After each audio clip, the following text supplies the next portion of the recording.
Hi, everyone. So today we are here with Valerie Ramsey. Valerie is a commercial photographer from Los Angeles. Now, something that's great about having Valerie here is she was actually sitting in your seat not that long ago.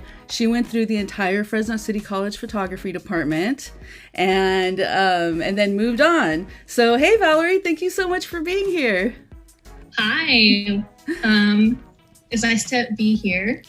So you, after you finished at Fresno City College, you ended up going on to get your bachelor's degree in photography, and that was at Sac State, correct? Yes. Awesome. Yeah, I started out at Fresno City College. I got my associate's degree in professional and commercial photography at City. Then right after, I got my bachelor's degree in professional photography at Sac State. Nice, nice. And so after that, you kind of delved right into commercial work, right?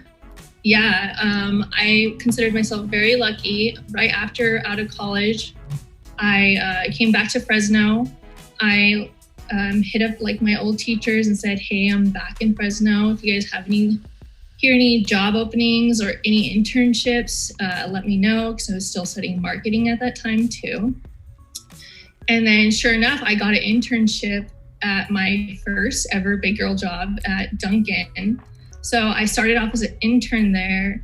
Then I worked my way up to the lead photographer of that company. Wow. And I was pretty proud of myself because I was also the first female photographer of that company as well. Very nice. And so for my students who don't know, Dunkin', they created glazes, right? It was pottery glazes or something? Yeah, Dunkin' is most known for their ceramics. And then they actually have about 8 other brands too, which all deal with the craft industry, cosmetics, like kind of like farming, different things over the years. What? And 8 different brands? So I'd photograph for all 8 brands. Each brand had their own like demographic, their own story, their own like kind of like vibe that each time I photographed for every single brand, I had to like kind of do a reset about how I was going to like represent the next brand I was going to photograph. That's an amazing experience. And so once you were there for a while, you ended up leaving and moving to LA, which is where you're at now? Yeah. Awesome. So once I moved to LA, I was doing a little bit of freelance for film, commercials, music videos. Wow. And then I became an in-house photographer for a luxury skincare line here in LA, and it's called City Beauty, and that's where I photograph now in-house for their skincare line. Oh, so that's awesome because there's a lot of stress with being a freelancer, right? Definitely. You have to work 24/7 as a freelancer. And then luckily, having a full-time job in this field is a little bit less stressful, but you're eating, sleeping, breathing photography still. So that sounds wonderful. Okay, so let's take a look at some of your images. I have your website up here. And, let me see. Let me move this window a little bit. There we go. All right. So let's just take a quick look. And I love this is a GIF that you created here. Yeah. I love it. I love it. So cute. Yeah, that's actually for a creative artist in Fresno who creates earrings. Her name is Brooks Creative Co. Oh, wonderful. So still supporting Valley people. I love it. Yes, always. Oh, man. Your work is just, the lighting is absolutely immaculate. Yes. I am pretty well-rounded and knowledgeable in lighting because, I've handled so many types of products, had to show things in so many various ways to tell a story, to get, something eye-catching and really like show off the product or the concept or the idea, which is always the goal of when it comes to commercial photography. And even like, because you have, like something like this where you have the whole product there, but then you also have these really artsy type of images where you're showing these wonderful textures. I'm just loving it, and the colors. Yes. So, I mean, I think, we're going to be talking about studio lighting in my class. And I think a lot of people just assume that you point the light and you take the photo. No. It takes a little bit more thinking than that, and a lot more testing and, trying things out and really like manipulating and bending the light how you want it to be. Okay. And it's all dependent on what you're trying to capture too. So how one thing is lit is going to be extremely different from how another type of product or item is going to be lit. Most definitely. Wow. So let's take a look at some of your more specific projects you have on your site. So let's get down. All right. So I love this Tattoo Junkie little gallery you have here, because there's a nice mix. Not only do you have, the products with the packaging, then you have these beautiful images of the makeup actually being worn. So and you have so I could see you have highlights going on here, but it feels like the light on the skin is a bit softer. So the highlights make me think direct light, but the skin looks more like diffuse light. So can you tell me a little bit about the lighting that went into this? Yeah, for that type of project, or for this type of project with models, I had to consider a lot, like the model's skin tone, the most important part, the color of the actual product, while still showing an interesting photo. So for example, these lip swatches and these texture swatches, I'm using a very large softbox light above that's kind of like a strip box, but I'm also bouncing in light with foam core underneath to kind of fill it in more, make it more softer. I'm filling in cards on the side as well, depending on how the image is going to look. But it's actually, from what I recall, one large light source with bounce cards. All right, so for my students who don't know, so when she says foam core, it's basically like a giant piece of whiteboard, right? Yeah. And so you're just bouncing light into there, and then the cards are smaller white pieces of cards that are put in. Yes. So I'm using little arms and gobos to slide in near the model's face or farther away to bounce in more light. So it just varies on what the product is. That's so awesome. So I wanted to look specifically at another project, because I'm pretty good at looking at photos and being able to kind of figure out the lighting and where things are. But this one project of yours has me stumped. Let's take a look. And it's this one right here. So you have these glow-in-the-dark shoes, which you usually have to be in the dark to see. But you photographed them beautifully. And so, yeah, can you tell me about this project? Yeah, this is one of my favorite projects I got to do. And this is a good representation of how to do types of lighting with multiple types of light. So I'm using black lights. I'm using gels with continuous lighting. I'm using a very low or slow shutter speed to capture what's going on a very still tripod. And so these shoes, they're painted, spray painted and designed in black light, glow in the dark paint. So I had to represent this as well as possible. So, and I wanted to keep that spooky kind of low light vibe of someone kicking it in the neighborhood, Converse or my shoes that I grew up with. And so I wanted to tell a story like that of kids out in the neighborhood type of thing during Halloween. I don't know. Oh, it came out beautifully. I mean, so you're very, very much directing the light. And I won't ask you for super specifics because I think this is kind of a special secret that you've come up with, this secret recipe, I think. But so you have a black light that's hitting the shoe so we can see the glow in the dark.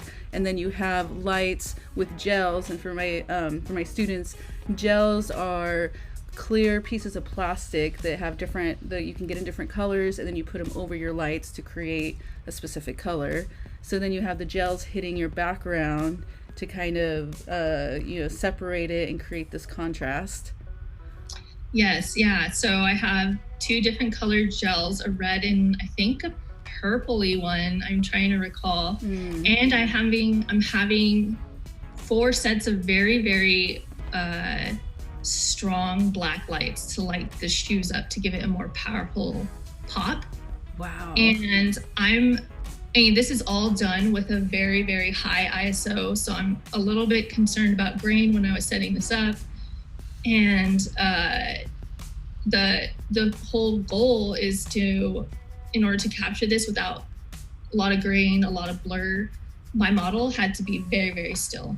Wow. So that on-off type of shot right there, I have like my gel lights turned on, which is continuous light. And then even the black lights is considered continuous light as well, but a different type of colored light. And then I shut off all those continuous lights where it's only the black light showing. So it gives this very on-off type of light switch feel. And so for this one where you have like, it looks like they're hanging from the clothesline in your backyard.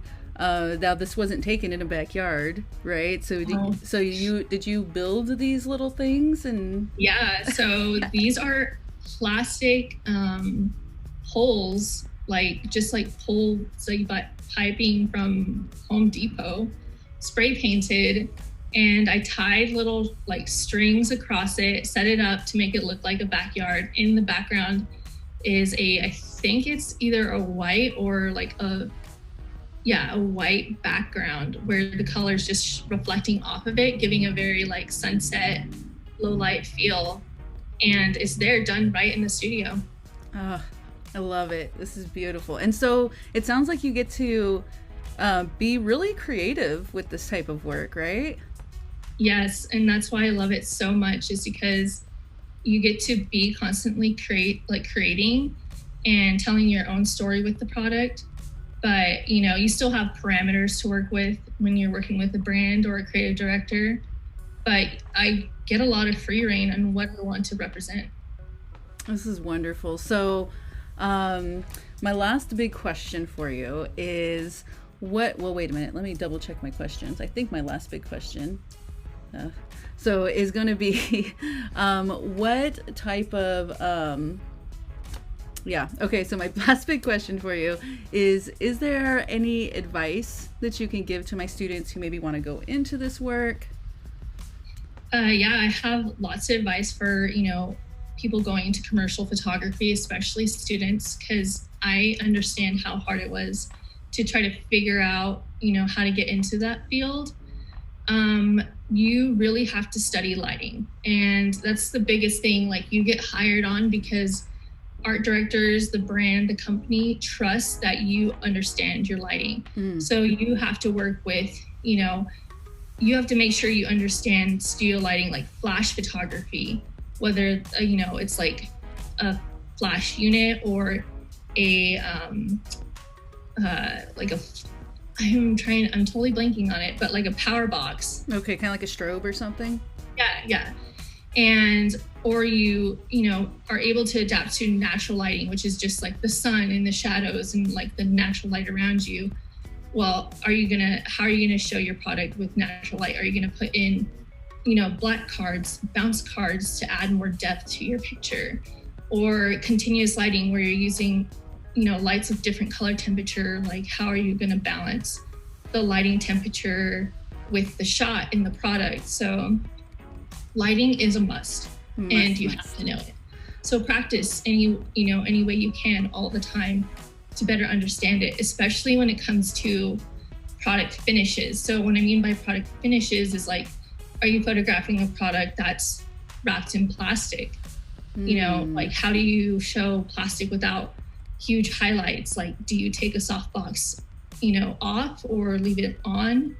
Do you use a strip softbox? Do you use no softbox and like Photoshop out like the highlights? Or, you know, if you're photographing metal, like how do you smooth out a highlight or, you know, make it all like a gold, not be black, like a kind of like a dark gold, but using a bounce card to fill in a gold to make it look gold.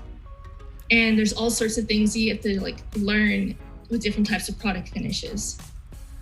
So practicing that too. Yeah, that's amazing. And I mean, I really love the creativity you put into your shots with where you incorporate these shadows. And they look, you know, very high end. Now, just curious, what was actually creating the shadow on this image? That little netted shadow is from an avocado bag. And it's from, and it's naturally lit. It's natural light from my living room window. And I used an avocado bag to create the shadow. So I'm holding camera and an avocado bag, spreading it out with another. I love that because that goes to show, you know, I've talked to my students about how photography isn't just what you put into the image, but what you leave out. And this is a perfect example because no one would have guessed that you took this shot in your living room with an avocado bag. Yeah. And I'm sorry, go ahead. Any kind of items, like, you know, everyday items to do something creative and create a different look that nobody else, you know, has captured yet, you know? So if one of my students or many of my students want to get into this type of work, they can start practicing right now at home. Oh, yeah, for sure. You can use anything around you. So there's no like restrictions on what you could do. That's what's exciting about photography. It's really all that matters is what ends up coming through the lens, right? Yeah. Awesome. And a little bit of post-processing. And a little bit of a little bit of photoshopping and such, right? Well, thank you so much, Valerie, for joining us and sharing your knowledge and your experience with me and my students. I really appreciate your time. Yeah, thank you for having me. And I'm really excited for those students that are going to go into commercial photography. I know it's nerve-wracking, but you can do it. And it's really fun. Just keep at it. Awesome. Thank you.